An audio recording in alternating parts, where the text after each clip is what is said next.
Hi everyone, welcome back to my channel AKH creations. అందరూ ఎలా ఉన్నారండి? నేను బాగున్నానండి. మీరందరూ బాగుండాలని దేవుని కోరుకుంటూ ఈరోజు మరొక వీడియోతో మేము ముందుకు వచ్చేసామండి. ఈరోజు వీడియోలో కలర్ పేపర్స్తో అందమైన పువ్వుని ఏ విధంగా తయారు చేసుకోవాలో చూద్దామండి. దీనికి కావాల్సిన వస్తువులు కలర్ పేపర్స్, కత్తెర, గమ్ము.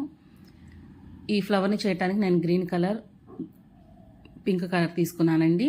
వీడియోలో చూపిస్తున్న విధంగా మెజర్మెంట్ తీసుకోవాలి అంటే వెడల్పు 4 సెంటీమీటర్స్, పొడవు A4 షీట్ ఎంత ఉందో అంత తీసుకోవాలండి. ఈ విధంగా నేను ఒక A4 షీట్లోంచి 4 ముక్కలు కట్ చేసుకున్నానండి. పొడవు 30 సెంటీమీటర్లు, వెడల్పు 4 సెంటీమీటర్లు. వీటన్నిటిని నేను ఒక దగ్గరగా పట్టుకొని హాఫ్ ఫోల్డ్ చేశానండి. ఫోల్డ్ చేసేసి పై వైపున కొంచెం మడత పెట్టానండి, లేదా లైన్ అయినా డ్రా చేసుకోవచ్చు. ఇది ఎందుకంటే మనం ఇప్పుడు స్ట్రిప్స్ కట్ చేసేటప్పుడు సమానంగా రావటం కోసమండి. ఈ విధంగా అయితే మనం సన్నగా కట్ చేసేసుకోవాలి. చాలా మనకు సాధ్యమైనంత వరకు ఎంత సన్నగా అయితే కట్ చేసుకోగలమో అంత సన్నగా మనం కట్ చేసుకోవాలండి. ఈ విధంగా చివరి వరకు కట్ చేసేసుకోవాలి. 4 స్ట్రిప్స్ ఒకేసారి కట్ చేసుకోవాలండి. మీ కత్తెర షార్ప్గా కనుక ఉండుంటే ఇంకొక ఫోల్డింగ్ కూడా వేసుకొని ఇంకా ఫాస్ట్గా కట్ చేసేసుకోవచ్చండి. 2-3 మినిట్స్లో అయిపోతుంది. ఈ విధంగా అయితే మనం గ్యాప్స్ లేకుండా అన్నీ ఈక్వల్గా వచ్చేటట్టు ఒకే మెజర్మెంట్తో సమానం కట్ చేయాలండి. చివరికి వచ్చేసిన తర్వాత ఆపోజిట్లో తిప్పుకొని ఈ చివర కూడా మనం సమానంగా కట్ చేసేసుకోవాలి. నెక్స్ట్ వాటిని ఓపెన్ చేసేసుకొని 4 పీసెస్ కూడా డివైడ్ చేసుకోవాలండి. ఈ విధంగా అయితే చేసుకున్న తర్వాత వీడియోలో చూపిస్తున్న విధంగా మనం కట్ చేసిన పీసెస్ ఏవైతే ఉన్నాయో వాటిని వెనక్కి కరువు తిప్పుకోవాలండి. కత్తెరని ఉపయోగించి వాటిని నేనైతే వెనక్కి తిప్పేసేసానండి. ఈ విధంగా 4ని ఇదే విధంగా చేసి రెడీగా పెట్టుకోవాలండి.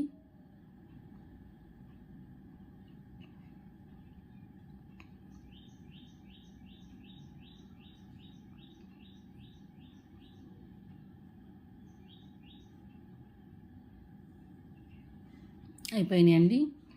4 రెడీ చేసి పెట్టుకున్నాము. ఇప్పుడు మనం నెక్స్ట్ గ్రీన్ పేపర్ తీసుకొని స్టెమ్ చేసుకోవాలండి. దీనికి A4 షీట్లో నుంచి నిలువుగా ఫోల్డింగ్ చేయాలండి. చేసిన తర్వాత దీన్ని కట్ చేసేసుకోవాలి. కట్ చేసుకున్న తర్వాత ఒక పుల్లను ఉపయోగించి వాటిని స్టెమ్ లాగా రౌండ్ చుట్టుకోవాలండి. అయిపోయింది. గ్లూ వేసేసుకొని స్టిక్ చేసేసుకోవాలి. స్టిక్ చేసిన తర్వాత అటు ఇటు చివర్లు ఎక్స్ట్రా ఉన్న కొంచెం కట్ చేసేసుకోవాలండి. స్టెమ్ అయితే మనకు రెడీ అయిపోయిందండి. నెక్స్ట్ మనం ఈ కట్ చేసి పెట్టుకున్న పీసెస్ని తీసుకొని ఆపోజిట్లో తిప్పేసుకొని గ్లూ రాసేసుకోవాలండి. గమ్ము రాసేసుకొని వీడియోలో చూపిస్తున్న విధంగా మనం ఆల్రెడీ స్టెమ్ తయారు చేసి పెట్టుకున్నాం కదండి, దీనికి మనము రౌండ్ చేసుకోవాలి. స్టెమ్ కోసం మనం ఏదైతే రెడీ చేసి పెట్టుకున్నామో దానికి చుట్టేసేయాలండి. నెక్స్ట్ అది అయిపోయింది. రెండో పీస్ తీసుకొని అక్కడ జాయిన్ చేశానండి. అదేవిధంగా దానికి గమ్ము రాసేసి దాన్ని అడ్జస్ట్ చేసుకుంటూ తిప్పుతూ ఉండాలండి. ఇదే విధంగా మనం 4 పీసెస్ని కూడా దీనికి చుట్టేసుకోవాలి.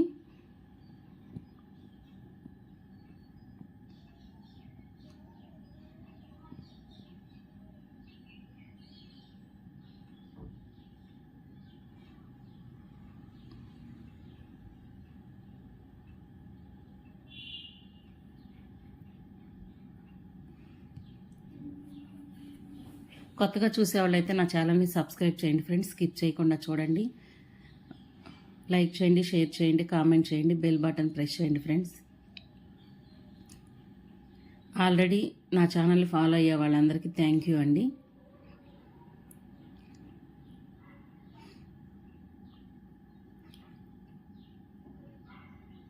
అయిపోయినాయండి. 4 పీసెస్ ఫినిష్ చేసేసుకున్నాము. నెక్స్ట్ మనం లీవ్స్ రెడీ చేసుకుందామండి.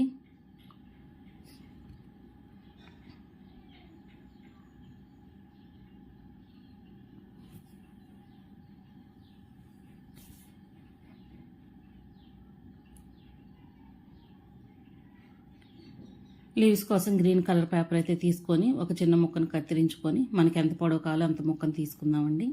నెక్స్ట్ దాన్ని డబుల్ ఫోల్డింగ్ వేసేసుకుందాం. డబుల్ ఫోల్డింగ్ వేసుకున్న తర్వాత దీనికి లీవ్ అయితే మరీ పెద్దదేం అవసరం ఉండదండి. పొడుగైతే ఉండాలి కానీ వెడల్పు అయితే అంత అవసరం ఉండదు. దీన్ని వీడియోలో చూపిస్తున్న విధంగా సన్నగా కత్తిరించేసుకుందామండి.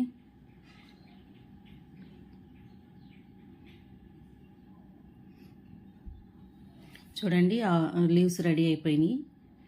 ఈ లీవ్స్ కింద ఎడ్జెస్లో కొంచెం కట్ చేసేసుకుందామండి.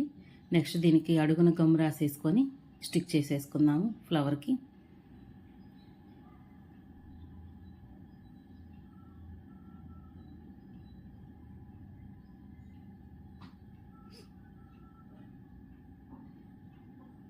అయిపోయిందండి. నేను ఆల్రెడీ కొన్ని ఫ్లవర్స్ చేసి పెట్టాను.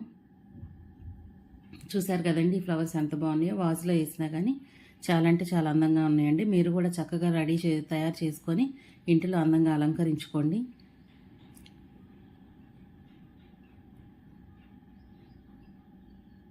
మర్చిపోవద్దండి, కొత్తగా చూసేవాళ్ళైతే నా ఛానల్ని సబ్స్క్రైబ్ చేయండి. రేపు మరొక వీడియోతో మీ ముందుకు వచ్చేస్తానండి.